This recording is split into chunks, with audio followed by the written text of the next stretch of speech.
সংস্কারের নামে অন্তর্বর্তী সরকারের জারি করা অধ্যাদেশগুলো লক্ষ্যভ্রষ্ট হয়েছে। আমলাতন্ত্রের কাছে আত্মসমর্পণ বলছে টিআইবি। নির্বাচন ঘিরে আইন শৃঙ্খলা পরিস্থিতির উন্নতি হয়নি, মন্তব্য মির্জা ফখরুলের। মানুষ অতীতের রাজনীতির পরিবর্তন চায় বললেন ডাক্তার শফিকুর। সংসদ নির্বাচনে প্রার্থিতা ফিরে পাওয়ার লড়াইয়ের তৃতীয় দিন আজ। চট্টগ্রাম ৯ আসনে জামাতের প্রার্থী ফজলুল হকের আপিল নামঞ্জুর।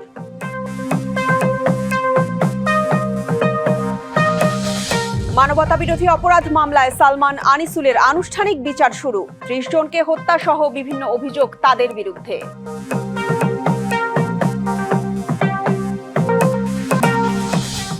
এবং ইরানে বিক্ষোভ সহিংসতায় নিহতের সংখ্যা ছাড়িয়েছে ৫০০। বিক্ষোভ দমাতে অর্থনৈতিক সংস্কারের প্রস্তাব দেশটির প্রেসিডেন্টের।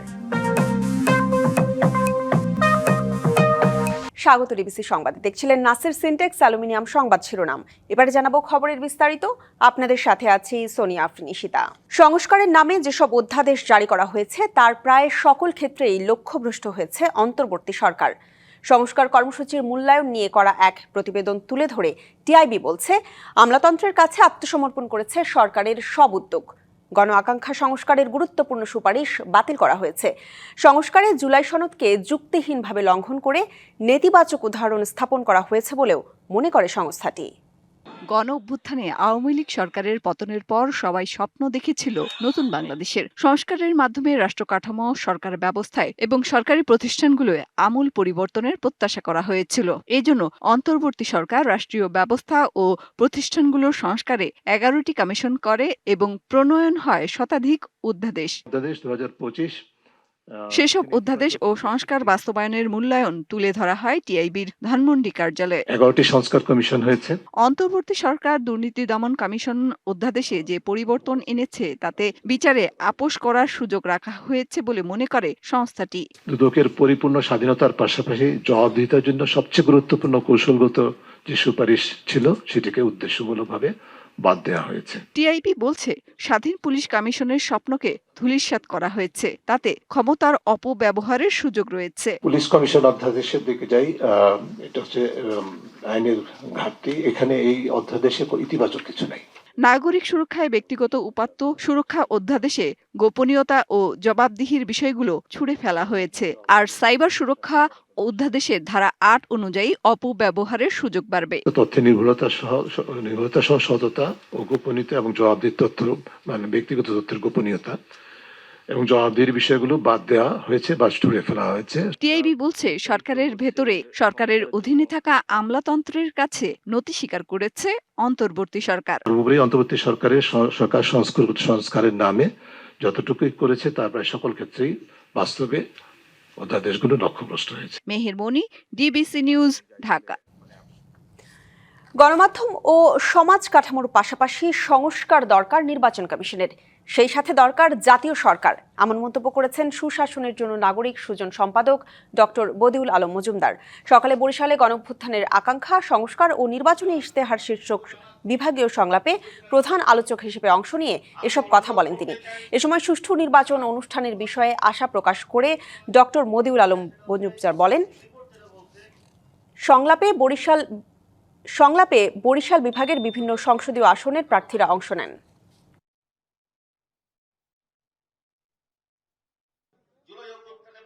আইনি সংস্কার, তারপরে প্রাতিষ্ঠানিক সংস্কার, একই সাথে কাঠামোগত সংস্কার, যেমন তত্ত্বাবধায়ক সরকার ব্যবস্থা ফিরিয়ে আনা, এর মাধ্যমে আমাদের একটা সুষ্ঠু নিরপেক্ষ নির্বাচনের পথ প্রশস্ত হবে বলে আমরা আশা করি। আইন শৃঙ্খলা পরিস্থিতির এখনো উন্নতি হয়নি। লুট হওয়া অস্ত্র উদ্ধার নিয়ে সাংবাদিকদের প্রশ্নে এমন মন্তব্য করেছেন বিএনপি মহাসচিব মির্জা ফখরুল ইসলাম আলমগীর। তবে নির্বাচন কাছাকাছি হলে পরিস্থিতি ভালো হবে বলে আশাবাদী তিনি। সকালে ঠাকুরগাঁওয়ে তার নিজ বাসভবনে সাংবাদিকদের সাথে মতবিনিময়ের সময় এসব কথা বলেন মির্জা ফখরুল ইসলাম আলমগীর। নির্বাচনের সময় প্রার্থীদের নিরাপত্তা দিতে সরকার সচেষ্ট হবে বলেও আশাবাদ ব্যক্ত করেন মির্জা ফখরুল। তিনি বলেন, দেশে যা কিছু ভালো তার সবই করেছে বিএনপি। দেশের সব উন্নয়নই বিএনপির হাত ধরে হয়েছে, তাই আগামীতেও জনগণ বিএনপির ওপর ভরসা রাখবে বলেও প্রত্যাশা তার।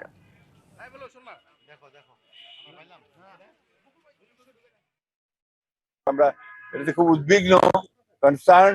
বিশেষ আমি মনে করি এটা সরকারের একটা ব্যর্থতাই বলবো যে তারা অস্ত্র উদ্ধার করতে পারেনি, এবং এখন পর্যন্ত আইন শৃঙ্খলা পরিস্থিতি সেই রকম একটা উন্নত হয়েছে বলে আমার কাছে মনে হয় না। তবে আমি আশাবাদী, আমি মনে করি যে নির্বাচন চলাকালীন সবাই সেটা ইমপ্রুভ করবে আরো, এবং একটা ভালো অবস্থায় আসবে। দেশের মানুষ অতীতের রাজনীতির পরিবর্তন চায়।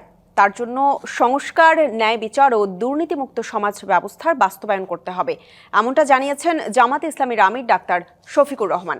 রাজধানীর বসুন্ধরা আবাসিক এলাকায় ব্রিফিংয়ে তিনি আরও জানান, 2-1 দিনের মধ্যে 11 দলীয় জোটের আসন সমঝোতা হয়ে যাবে। এর আগে তার সঙ্গে সৌজন্য সাক্ষাৎ করেন বাংলাদেশে নিযুক্ত চীনের রাষ্ট্রদূত মি ওয়াও ওয়েন।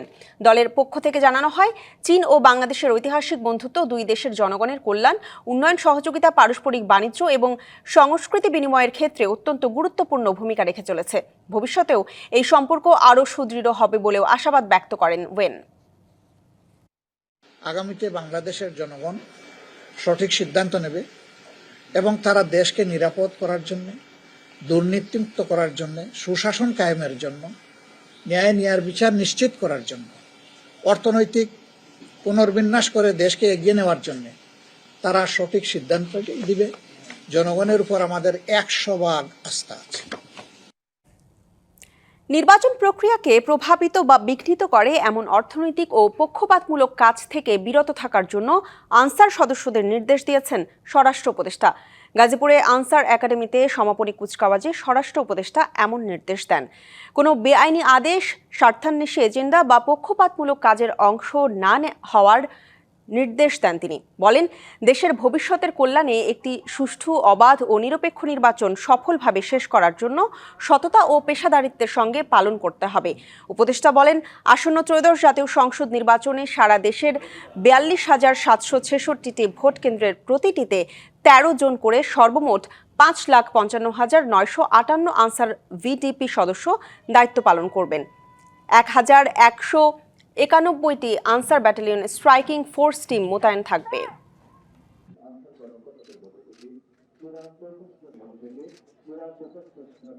আপনাদের যে কোনো ধরনের অনৈতিক, পক্ষপাতমূলক বা দায়িত্ব বহির্ভূত আচরণ ও কর্মকাণ্ড যা নির্বাচন প্রক্রিয়াকে প্রভাবিত বা বিঘ্নিত করতে পারে তা থেকে সম্পূর্ণভাবে বিরত থাকার জন্য আমি সুস্পষ্টভাবে আপনাদের নির্দেশনা প্রদান করছি। যুক্তরাষ্ট্রের নাগরিকত্ব বাতিলের নথি জটিলতায় চট্টগ্রাম 9 আসনের জামাতের প্রার্থী AKM ফজলুল হকের আপিল নামঞ্জুর করেছে নির্বাচন কমিশন। সোমবার সকালে তৃতীয় দিনের শুনানির প্রথমার্ধে এই আদেশ দেয় কমিশন। এর আগে সকাল 10টায় আগারগাঁও নির্বাচন কমিশন শুরু হয় তৃতীয় দিনের আপিল শুনানি। শুনানিতে সকাল 11টা পর্যন্ত 13টি আপিল মঞ্জুর করা হয়। এছাড়া জামাত, জাতীয় পার্টি ও এনসিপি সহ মোট 7টি আপিল নামঞ্জুর ঘোষণা করা হয়। এছাড়া একটি স্থগিত ঘোষণা করে কমিশন। এর আগে গত 2 দিনের শুনানিতে 110টি আবেদন মঞ্জুর করে কমিশন। বাতিল করা হয়েছে 22টি।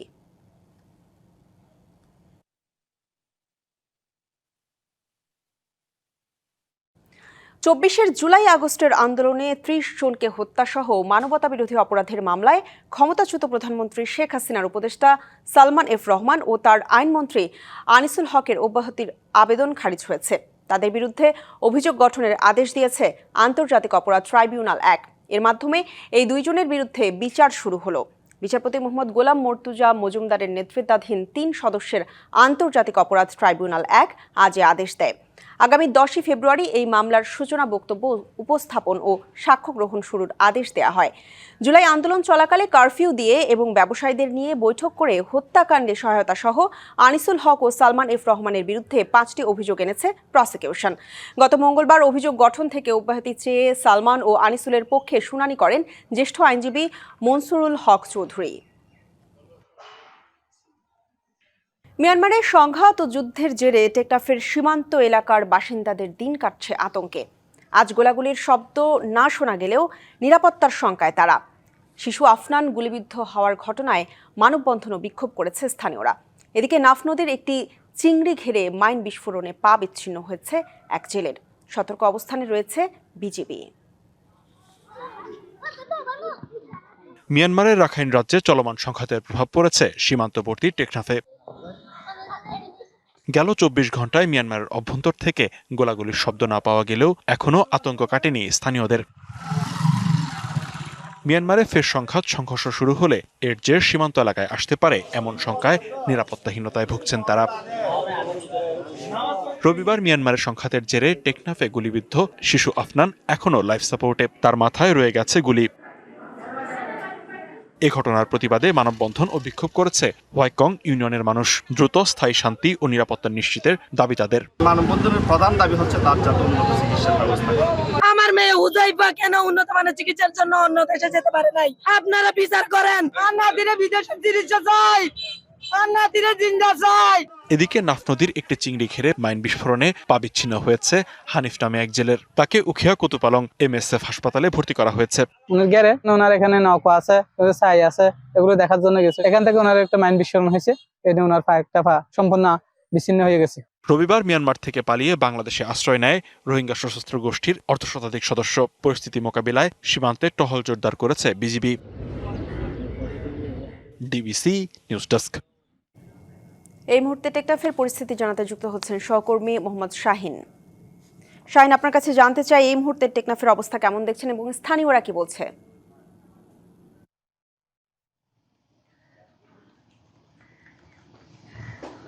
ঈশিতা, আপনাকে ধন্যবাদ। আমি এখন অবস্থান করছি টেকনাফ শহরে। আপনি জানেন রোহিঙ্গা সশস্ত্র গ্রুপ এবং আরকান আর্মির মধ্যে চলছে তুমুল সংঘর্ষ। সে সংঘর্ষের জের ধরে গতকাল আরকান আর্মির চূড়াগুলিতে এক শিশু গুলিবিদ্ধ হয়েছেন। তিনি বর্তমানে কক্সবাজার চট্টগ্রাম মেডিকেলে চিকিৎসাধীন অবস্থায় রয়েছেন। আপনাকে একটা বিষয় জানিয়ে রাখি, আজ সকালে হোয়াইকং নাফ নদীতে একটা মাছের প্রজেক্টে এক কর্মচারী সেখানে মাছ শিকারে যান। যাওয়ার পর তিনি মাইন বিস্ফোরণে হয়ে তার বাম পা বিচ্ছিন্ন হয়ে যায়। বিচ্ছিন্ন হওয়ার পর তাকে স্থানীয়রা উদ্ধার করে উখিয়া কুতুপালং MSF হাসপাতালে নেওয়া হয়। সেটি নিয়ে আজকে স্থানীয়দের মধ্যে আবারও উদ্বিগ্ন সৃষ্টি হয়েছে এবং তারা সড়ক অবরোধ করার চেষ্টা করছে। সেই বিষয়ে স্থানীয় যারা রাজনীতিবিদ রয়েছে, তারা এলাকার যারা জনগণ রয়েছে তাদেরকে উৎসাহ দিচ্ছে, মানে তাদেরকে যাতে জনগণের জানমাল এবং জনগণের অসুবিধা না হয়, যাতে এদের গাড়ি চলাচল যাতে অসুবিধা না হয়, সে বিষয়ে তারা সবাই সচেতন করতেছে। এই বিষয়ে আমি স্থানীয়দের সাথে কথা বলছি। তারা বলছে হচ্ছে টেকনাফ হোয়াইকং সীমান্তের যে নাফ নদী রয়েছে, নাফ নদীর যে প্রজেক্টগুলো রয়েছে মাছের, সেখানে আরকান আর্মি কিছু মাইন ফুতে রেখেছে এবং প্রশাসনের যৌথ একটা ইউনিট করে মাইন উত্তোলনের জন্য দাবি সরকারের কাছে দাবি জানান এবং সে সাথে তারা দিনকাট বর্তমানে তাদের অবস্থা তারা বর্তমানে অবস্থায় আতঙ্কে রয়েছে এবং সীমান্তে যে কোনো সময় যে কোনো পরিস্থিতি যুদ্ধ যদি আবার শুরু হয় তারা এপারে এসে। শাহিন, আপনাকে ধন্যবাদ। সবার আগে দেশের স্বার্থের প্রশ্নে কোনো আপোষ চলবে না, এমন অঙ্গীকার যারা রক্ষা করতে পারবেন তাদেরই জাতীয় সংসদে পাঠানো প্রয়োজন। রাজধানীতে এক সভায় এমন মতামত ব্যক্ত করেছেন আলোচকরা। তারা বলেন, দেশের স্বাধীনতা, সার্বভৌমত্ব আর নিরাপত্তার জন্য আইনশৃঙ্খলা বাহিনীকে রাজনৈতিকভাবে ব্যবহার বন্ধ করতে হবে। এখন সবচেয়ে বেশি প্রয়োজন হলো জাতীয় নিরাপত্তা এবং আইনশৃঙ্খলা, গণতান্ত্রিক শাসনের চ্যালেঞ্জ। এই শিরোনামে সংলাপ রাজধানীর সিরাপ মিলনায়তনে। এর আয়োজক centre for governance studies CGS। দেশের নিরাপত্তায় জাতীয় স্বার্থকে গুরুত্ব দেওয়ার আহ্বান জানান অংশগ্রহণকারীরা। আর সংসদে তাদেরই পাঠানো দরকার যারা দেশের স্বার্থকে রক্ষা করতে পারবেন। রাজনৈতিকভাবে আইনশৃঙ্খলা রক্ষা বাহিনীগুলোকে ব্যবহার না করার পরামর্শ দেয়া হয় সভায়। আমাদের এখন প্রয়োজন আত্মশুদ্ধি এবং আত্মসংস্কার। কারণ যে কোনো বিধি, আইন, নিয়ম কানুন লেখা হোক না কেন, সেগুলি মানুষই প্রয়োগ করে। সেনাবাহিনী, নৌবাহিনী, বিমান বাহিনী প্রধান, পুলিশের IGP, DGFI, NSI, SB সবাইকে পর্যায়ক্রমে সংসদে গিয়ে তাদের কার্যকলাপ এক্সেপ্ট ন্যাশনাল সিক্রেসি, বাইরে যত কিছু আছে তাদেরকে এই টেস্টিমনির মাধ্যমে জনগণকে জানাতে হবে তারা কি করছে এবং এটার অনুমোদন আছে কিনা। রাজনীতিবিদদের বক্তব্যে উঠে আসে 5ই আগস্ট পরবর্তী পরিস্থিতি। আমাদের পলিটিক্যাল পার্টি যারা আছে, আমাদের সিভিল সোসাইটি আছে, আমাদের রাষ্ট্রের যেই স্তম্ভগুলি আছে, তাদের মধ্যে এক ধরনের কোঅপারেশন থাকতে হবে। আমাদের পলিটিক্যাল পার্টিগুলির মধ্যে এখন কম্পিটিশন নেই, আমাদের মধ্যে এখন এক ধরনের শত্রুতা তৈরি হয়েছে। 5 আগস্ট পরবর্তী সময়ে আমাদের মধ্যে মারাত্মক রকম বিভাজন এবং বিভেদ দেখেছি, যারা শেখ হাসিনার বিরুদ্ধে লড়াই করেছেন তাদের মধ্যেও মানে শত্রুতার পর্যায়ে চলে গেছে। ধরুন বাংলাদেশে একটা নির্বাচন হবে, একটা দেশের স্টেবিলিটির জন্য নির্বাচন এসেনশিয়াল, এই জিনিসটা আমরা ঠিক মতো মেনে নিতে পারি। দেশের নিরাপত্তার স্বার্থে বিদেশি আগ্রাসনের বিরুদ্ধে রাজনৈতিক দলগুলোর মধ্যে ঐক্যের বিকল্প নেই বলে উঠে আসে আলোচনায়। আজকে বিদেশি শক্তিগুলো, অজিত সরকার, ডিবিসি নিউজ, ঢাকা। সেই ত্রয়োদশ জাতীয় সংসদ নির্বাচনে ভোটের দিন ঠিক হয়েছে 12ই ফেব্রুয়ারি। সারা দেশে বইছে সেই ভোটের হাওয়া। এ নিয়ে কি ভাবছেন সাধারণ মানুষ থেকে শুরু করে আগামীর জনপ্রতিনিধিরা, সে কথা জানাতে ডিবিসি নিউজের ইলেকশন এক্সপ্রেস ছুটে যাচ্ছে সব সংসদীয় আসনে। এখন আছে সংসদীয় আসন 233, সিলেট 5-এ। CSRM DBC election express. এখন আমরা রয়েছি সংসদীয় আসন সিলেট 5 আসনে। আমরা একটু কথা বলবো। এখানে রয়েছেন, আমার সাথে রয়েছেন খেলাফত মজলিস মনোনীত প্রার্থী মোহাম্মদ মুফতি আবুল হাসান। আপনাকে স্বাগত জানাচ্ছি আমাদের অনুষ্ঠানে। একটু জানতে চাইব, এখন পর্যন্ত নির্বাচনের পরিস্থিতি কি, আপনার প্রস্তুতি কি, সবকিছু একটু জানাবেন। জি আলহামদুলিল্লাহ, নির্বাচনের বর্তমান পরিস্থিতি খুবই ভালো এবং আমাদের অনুকূলে। জকিগঞ্জ খানেঘাটের জনগণ আমাকে বিপুল ভোটে বিজয়ী করবে, এই আশাবাদ আমার। আপনারা তো জনগণের কাছে ছুটে যাচ্ছেন, তাদের কাছ থেকে সাড়া কেমন পাচ্ছেন? আমি যেদিকেই যাচ্ছি সেদিকেই স্বতঃস্ফূর্ত সমর্থন আমার দিকে পাচ্ছি। জনগণ চায় এমন ব্যক্তিত্বকে সংসদে পাঠানোর জন্যে, কারণ আমার ইতিহাস, আমি কোনো নির্বাচিত মেম্বার ছিলাম না, চেয়ারম্যান ছিলাম না, কিন্তু খানেঘাট জকিগঞ্জের উন্নয়নের জন্যে আমার একাধিক কর্মসূচি বাস্তবে আসে। যেমন নদী ভাঙ্গন, রাস্তা, শিক্ষা খাত এবং স্বাস্থ্য খাত এবং যুব সমাজের কর্মসংস্থানের ব্যবস্থা নিয়ে আমি কাজ করছি, যাতে করে এই খানেঘাট জকিগঞ্জের যুব সমাজের কর্মসংস্থানের ব্যবস্থা হয়। এর জন্য মানুষ আমাকে খুবই পছন্দ করে। যেখানে যাচ্ছি সেখানেই জনগণ আমাকে স্বতঃস্ফূর্ত সমর্থন জানাচ্ছে। এখন পর্যন্ত নির্বাচনী পরিবেশ যদি জানতে চাই, কিংবা লেভেল প্লেইং ফিল্ড, সার্বিক পরিস্থিতি কেমন মনে হচ্ছে আপনার? এখন পর্যন্ত খুবই ভালো, তবে নির্বাচন যখন আরো নিকটে চলে আসবে তখন হয়তো কোনো বিশৃঙ্খলা বা কোনো আশঙ্কা দেখা দিতে পারে। বর্তমানে কোনো আশঙ্কা নেই। আমাদের যারা ক্যান্ডিডেট আছে, আমাদের মধ্যে সৌহার্দ্যপূর্ণ আচরণ আছে, কারোর সাথে কারো কোনো দূরত্ব তেমন নেই।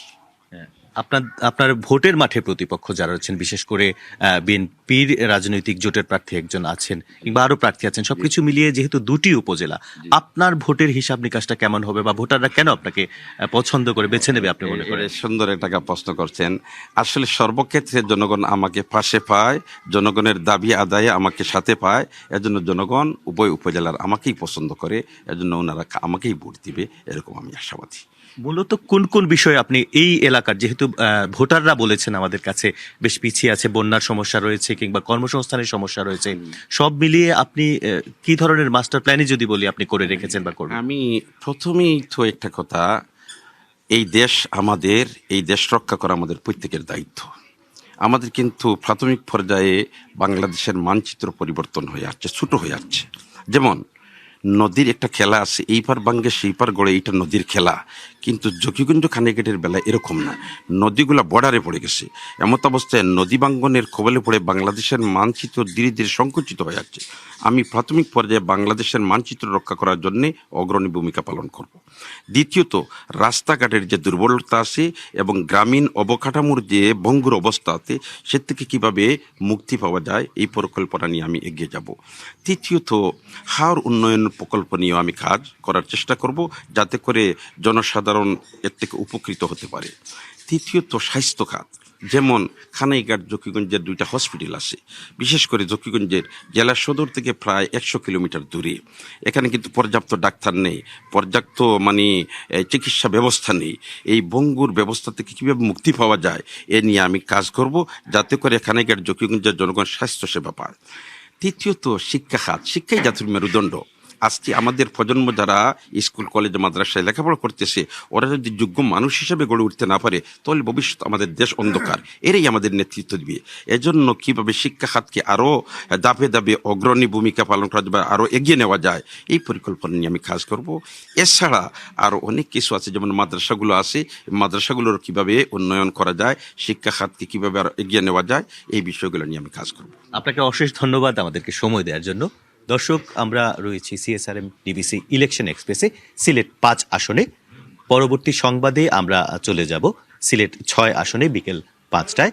ততক্ষণ পর্যন্ত ডিবিসি নিউজের সাথেই থাকুন, সিএসআরএম ইলেকশন এক্সপ্রেসের সাথেই থাকুন। দেশে তরলীকৃত পেট্রোলিয়াম গ্যাসের এলপিজি সরবরাহ স্থিতিশীল রাখা এবং আমদানি প্রক্রিয়া সহজ করতে বড় ধরনের নীতি সহায়তা দিয়েছে বাংলাদেশ ব্যাংক। এখন থেকে এলপিজি আমদানিতে শিল্প কাঁচামালের সুবিধা পাবেন আমদানিকারকরা। এর ফলে তারা সাপ্লায়ার্স ক্রেডিট বা বায়ার্স ক্রেডিটের আওতায় সর্বোচ্চ 270 দিন মেয়াদে বাকিতে এলপিজি আমদানি করতে পারবেন। বাংলাদেশ ব্যাংকের বৈদেশিক মুদ্রানীতি বিভাগ এই সংক্রান্ত একটি সার্কুলার জারি করে সব ব্যাংকে পাঠিয়েছে। এতে বলা হয়েছে, এলপিজি মূলত বাল্ক আকারে আমদানি করা হয় এবং পরে সিলিন্ডারজাত করা হয়। প্রক্রিয়াকরণের ধাপগুলো বিবেচনায় নিয়ে এলপিজিকে শিল্প কাঁচামাল হিসেবে গণ্য করার নির্দেশ দিয়েছে কেন্দ্রীয় ব্যাংক।